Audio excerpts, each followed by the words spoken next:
Hello, welcome back to another video, and today we are going to be reviewing the newly released Anthology 4 from the Beatles. Now to start with here, the observant ones amongst you will notice I haven't bought Anthology 4, I haven't got a physical copy here with us. Basically, it's 75 quid and I'm quite poor these days. So I haven't bought it. I will pick it up eventually, but I'm going to wait for the price to drop a bit because, to be honest, it's one of these things, Anthology 4, where I'll buy it and I probably won't listen to it all that much because I don't really listen to the other three all that much on vinyl, or on LP, sorry.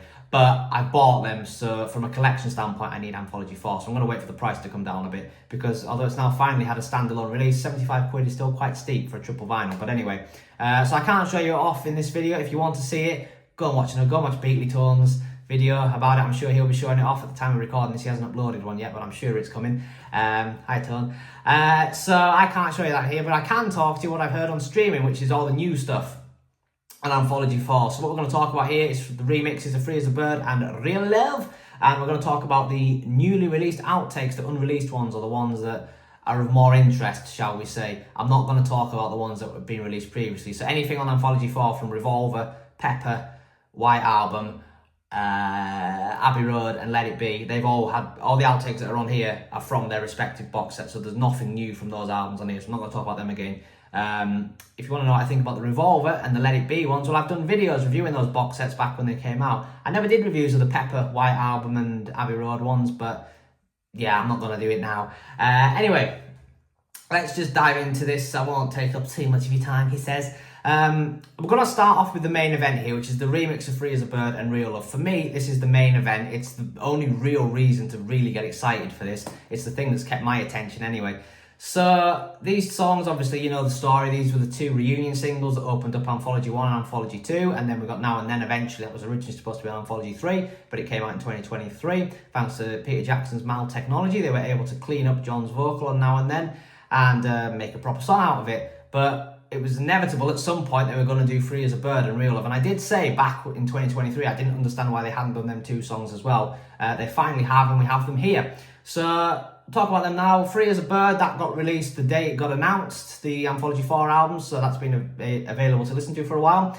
And Real Love, Anthology 4 leaked a few weeks ago, and I didn't hear the leaks, but I did hear Real Love. I purposely avoided them all, but I wanted to listen to the Real Love one because Real Love is one of my favourite Beatles songs. If I had to rank every song the Beatles have done, it'd be a very hard job, but I think Real Love would be in my top 10. That's how much I love it.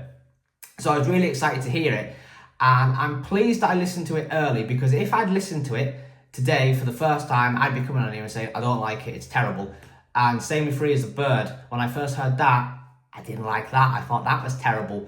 And the problem was, John's voice is now very, very clear. And obviously up until this point, for the last 30 years for most people, 27 in my case, I've only known it with John's ghostly vocal. So to suddenly hear it clear as day is very jarring. But they've grown on me, and I love both of them now. For me, these will both be my go-to mixes. Free as a Bird, I know a lot of people are annoyed that they changed George's vocal to the whatever happened to the Love That We Once Knew. I don't mind that because, you know, I've always liked the 2015 remixes that came out for the One Plus thing with the videos, and that had that version of the song, so yeah, that was all right. Not bothered about that. And Real Love's the main event for me here because, like I say, it's my favourite one. So anyway, I've got some notes here that I will read. Like I say, John's voice is now much cleaner. However, I do think these remixes, they're not perfect. There's one little tweak I'd make to both songs. Jeff Lynne done these remixes, and I'm not 100% sure he was the best person to get to do this. I know he produced the original ones, but obviously because he was so involved in the original ones and probably driven insane trying to get those cassettes cleaned up, now to suddenly have the ability with John's voice clear and the piano separate so he could do what he wants with that, he seems to have got himself very excited and gone, turn John's voice up all the way up. So he's turned it up, and he seems to have forgotten it's a Beatles song, because I feel Paul and George's backing vocals are drowned a bit too much in the mix, and they're kind of overshadowed by John, especially on Real Love. I feel that the three of them should be on equal level in terms of volume, the backing vocals and the lead vocals on the chorus, and that's not the case here. So hopefully online someone will remix it again and turn up the backing vocals, because if they do that, I think it'll be perfect. Because yes, John's voice is clear now, but at the end of the day, it's still a demo, and the reason why Paul in particular had to do certain things with the original, on the original versions, imitate John's voice, I think he did on Real Love in places, was to cover it, and that's sort of been lost here, but obviously John's voice is still that voice, and it still isn't perfect, and I feel some of the imperfections, and it should have been covered by the backing vocals here, but anyway. Real Love as well, it's a different demo, it's not the original one. The way you can tell, well, you probably can tell, but if you can't, in the opening line it was always all my little plans and schemes, lost like some forgotten dream. Well, now it's gone like some forgotten dream. Now, they haven't spoken, as far as I'm aware, why they've changed it, so this is purely speculation on my part. But when they did Now and Then, Peter Jackson was involved in a podcast, and he was saying in that to get John's voice as clear as they can, they had to find the original cassette he'd recorded Now and Then on. Not one of the copies, so basically the one John had held in his hand and pressed record on, that's the one they had to use to get the perfect voice. So with Real Love, I'm speculating, from the top of my head, I think there's 6 takes that John did of Real Love, 4 on the piano and 2 on acoustic guitars. As far as I'm aware, correct me if I'm wrong, I'm not an expert on this, I think take 1, the original one that he did, that was the one that the Beatles used, that's the really famous one that's all over the place.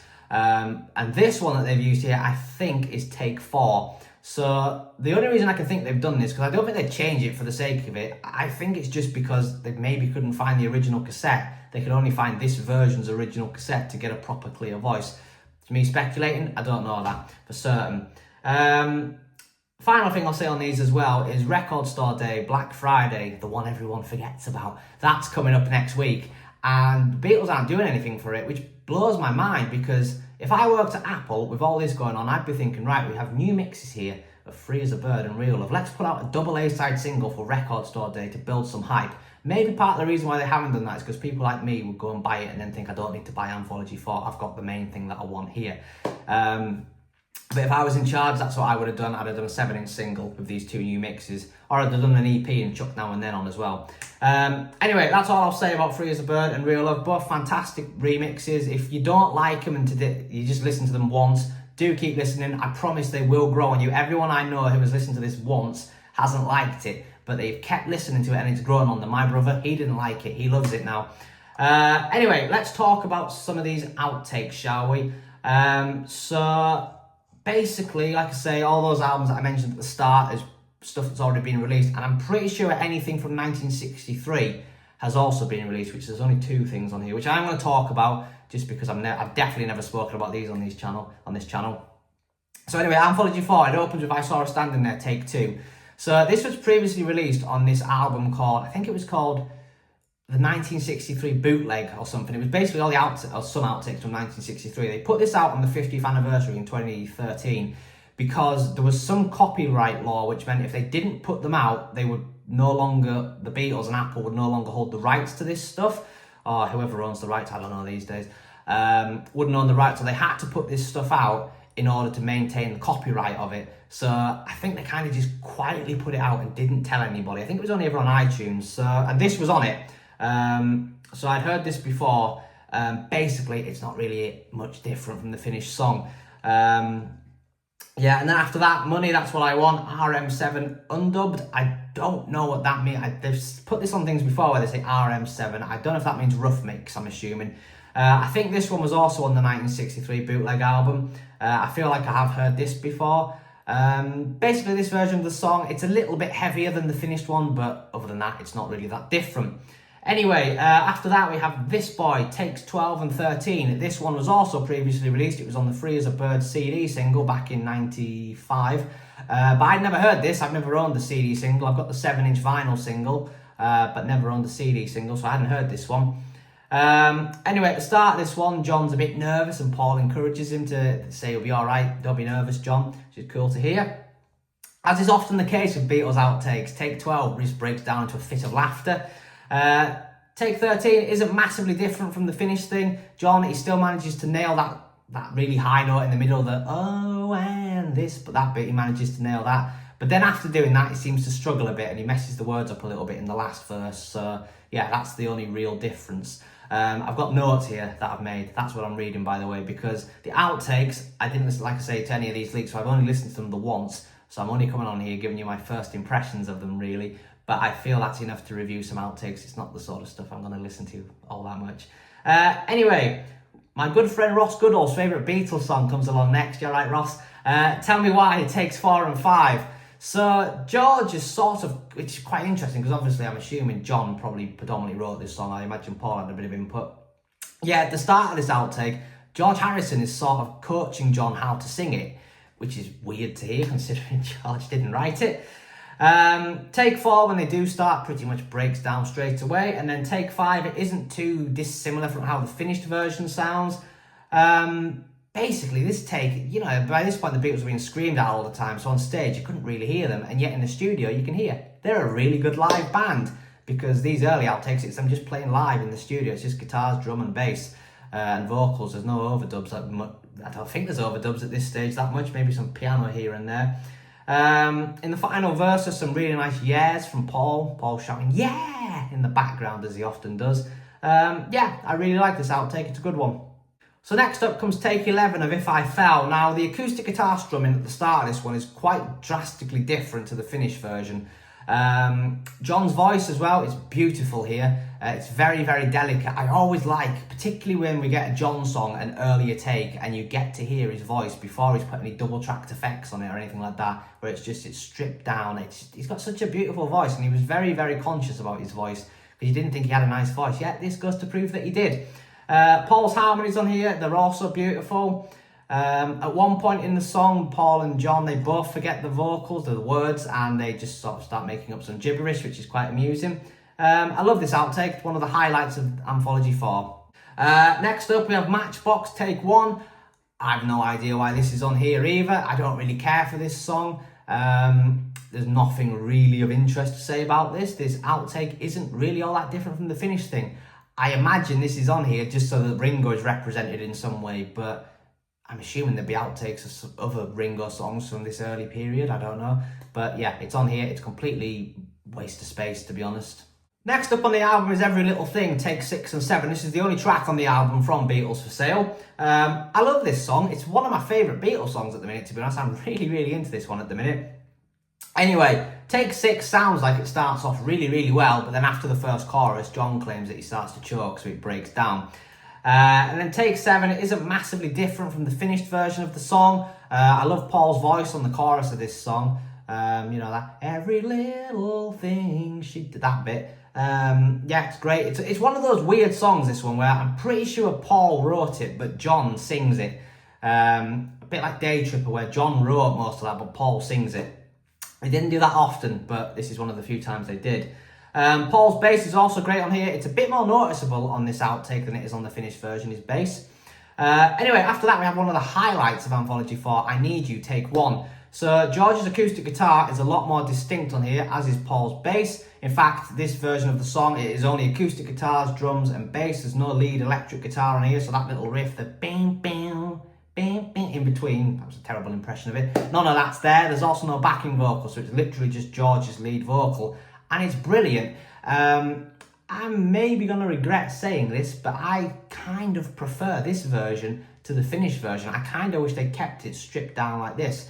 It's also played a bit faster than the finished version, which I like. What else have I got here? No, I think I've said everything I have to say about this song looking at my notes. So yeah, I Need You, take 1, one of the highlights. If I've just, well, I'm not saying here, not if I've needed someone. I've Just Seen a Face, take 3 is what I meant to say. This one was released early a few weeks ago, and it's not really all that different from the finished version. If you didn't know, if it wasn't for the spoken word part at the start, if you just put the music of this on, you wouldn't know any different, really. You're from the finished version. Yeah, it's alright. It's never been one of my favourite songs, I've Just Seen a Face. Paul loves this song. He does it live all the time, which I don't know why. It's not one of the best. In My Life, take 1 comes along next. This one was released early, last Saturday at the time of recording this. John's voice is beautiful on here. It's a lot more delicate than on the finished thing. The only real difference from the finished thing is there's no piano on here, so the piano solo in the middle is missing, which, yeah, it's completely, the song is completely lacking something without that there. It really does make the song, it takes it from being sort of there to all the way up there, is what the piano does to this song. But anyway, everything else is there, and basically this version, take 1, John's voice is the highlight. Just hearing it stripped down and so delicate. It hasn't been double tracked like on the finished version. So yeah, that's good. What else have we got? Paul's harmonies are also lovely on here. The two voices, they blend together nicely. I love this version. Again, one of the highlights of the album. Nowhere Man, first version, take one, comes along next. And this song is a bit of a teaser. Because at the start, you get them singing, he's a real nowhere. And then it goes into this instrumental track. Basically, it's an instrumental backing track, which is really misleading because you're led to believe it's going to be vocals. And this first version, instead, they're playing it like the Birds. It sounds like Mr. Tambourine Man with the jangly guitars and all of that. And I really wish they'd done a vocal take of this, or even just overdubbed some vocals onto it for the sake of this release, because I prefer this version to the finished one. I really, really like this. And hearing this version of the song and Take One of In My Life just makes me want to say, I haven't said it yet, get Rubber Soul released. Come on, I'll say more about this at the end of the video, but come on, Apple, the Rubber Soul box set that everybody wants, give us it. Stop teasing us like this. This song is just teasing us, man. Anyway, after that, we've got the Revolver and the Pepper tracks, but they've all been released before. So the next thing of interest is Baby You're a Rich Man, takes 11 and 12. So interestingly, despite this being take 11, Paul seems to be coaching George how this song goes, which is quite bizarre because you'd think by take 11 he'd have picked it up. Anyway, Paul, it's quite funny this one because they're asked, I think Mal or somebody asks if they want the Coca-Cola, and John starts saying, yeah, we'll have our Coke please, or something to that effect, and then Paul starts saying, we'll have some cannabis too, and they start joking about that, and then Paul says something along the lines of, we've got the tapes for the High Court tomorrow, which, you know, it's amusing stuff. Yeah, this version, take 11 is at the start of it, it's just an instrumental, it's just some John sort of playing around on the piano for the most part, but take 12 is the gist of this, the vast bulk of this, I should say. And take 12 just seems to be piano, bass and drums, so there's no guitar from George. It sounds like they were struggling with the earlier takes to get the guitar nailed down as part of the basic track, so they seem to have decided what they're going to do is overdub the guitar at a later point. Sounds to be what they're saying. Anyway, John's voice on here is very, very dreamy. It's very 1967 John Lennon, this. Paul's bass is incredible here. Normally by this point the bass was the last thing that Paul added onto the track, so it's quite rare that it's part of the basic track, yet on this song it's there and it's driving it. Towards the end of this song, John and Paul start doing funny voices, which again, very funny to hear. This is the sort of outtake that I love. There's a lot of outtakes we've had, like the instrumental ones, some of them are still to come. I never really care for them. It's outtakes like this I want to hear, where they're semi-serious but also joking about. Again, one of the highlights of the box set, this one. Right, so next up we have All You Need Is Love, rehearsal for BBC Broadcast. It's always good to hear the Beatles joking around with George Martin. Now, I don't know, has this been released before? Because early on in this, there's a well-spoken, typical BBC man who's talking over it like it's for a documentary. You know, the sort of voice, this is the BBC from London, that kind of voice, talking over it, explaining what's going on. And it sounds like it was for a documentary. Now, I'm not aware of this ever being released, so I don't know if the BBC recorded this and then never released it. Someone in the comments might know, let me know if it has been previously released this, but I've never heard this anyway. Anyway, once the rehearsal actually gets going, the orchestra is playing it a little bit differently. John's singing it a little bit differently. His vocal style is a little different, but it's good. I love it as well in the chorus. John, I think in the first chorus, John sings "All You Need Is Love," and then he sings along with the brass. He goes ba ba da da da, and he keeps doing things like that throughout the whole song, which is really cool. Yeah, I really like this outtake. It's one of the reasons I love the Beatles stuff like this. You've got them being serious, but you've also got them messing about. And hearing stuff like this leads me again to conclude we need a Magical Mystery Tour box set. That gets kind of overlooked by the demand for a Rubber Soul box set. And if you are watching this, Apple, I want Rubber Soul first, please. Thank you very much. But at some point, a Magical Mystery Tour box set would be very nice with the album remixed. And then all the outtakes, because there's quite a lot of Magical Mystery Tour on here actually, because the next track is also from Magical Mystery Tour, Fool on the Hill, take 5, instrumental, and to be honest, the wheels come off a little bit here with the new stuff from here on in. The flute is here on the song, but it's not here throughout the whole thing. There's parts of it where you expect to hear the flute and it's not there yet. But it does sound a little bit more mysterious, the melody on this song, compared to the finished version. You can hear Paul doing his guide vocal in the background, but it's an instrumental, and I mean, I've never made it a secret that I don't really care for instrumentals that much. Same with the next one, I'm the Walrus, take 19, strings, brass and clarinet overdub.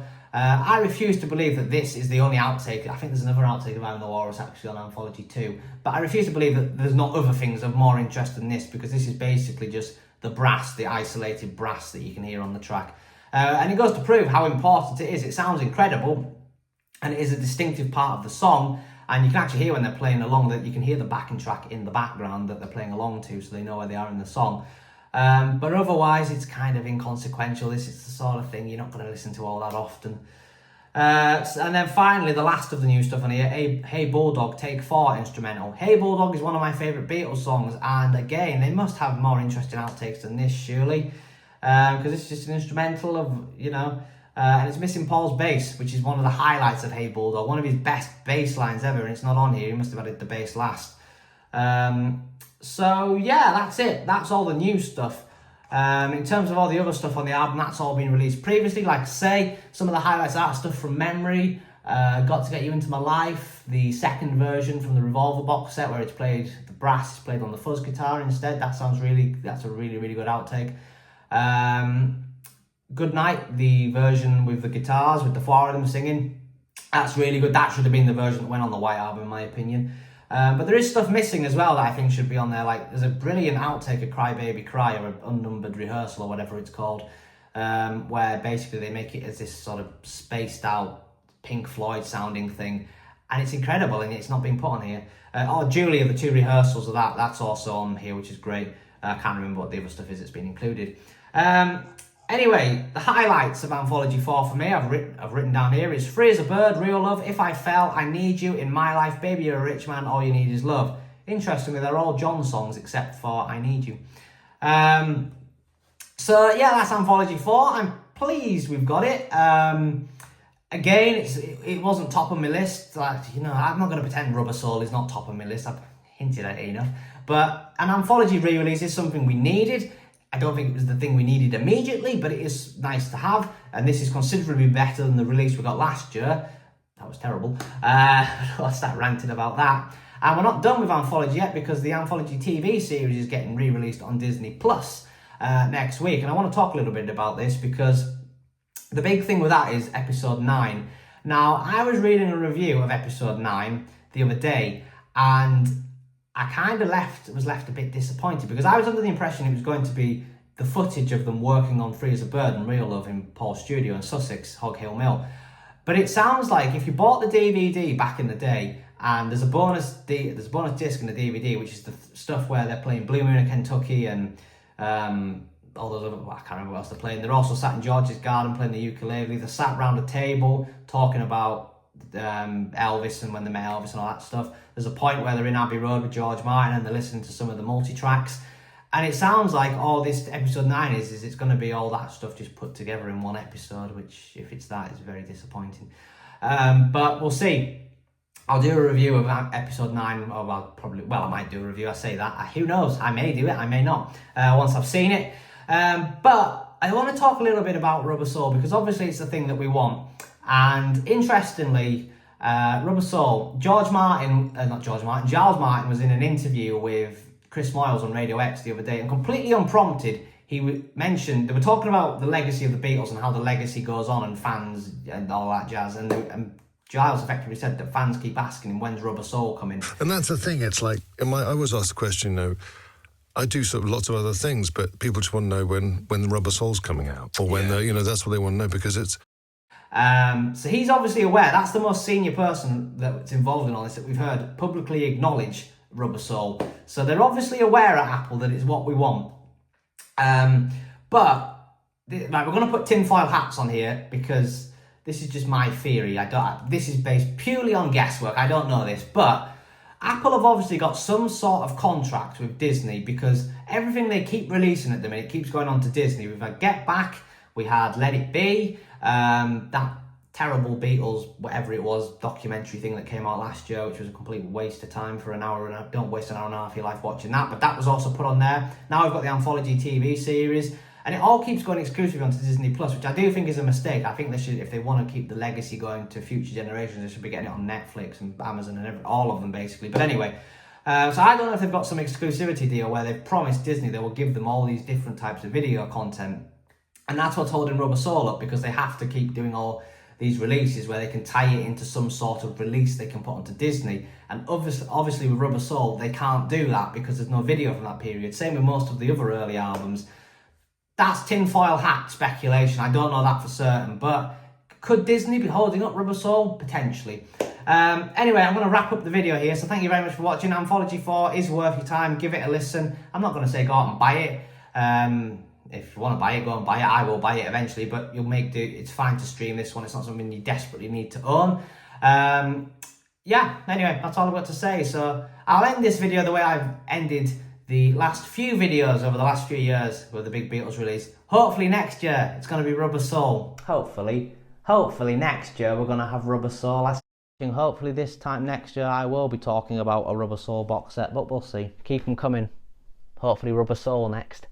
I'll hopefully be here this time next year for Rubber Soul. See you next time.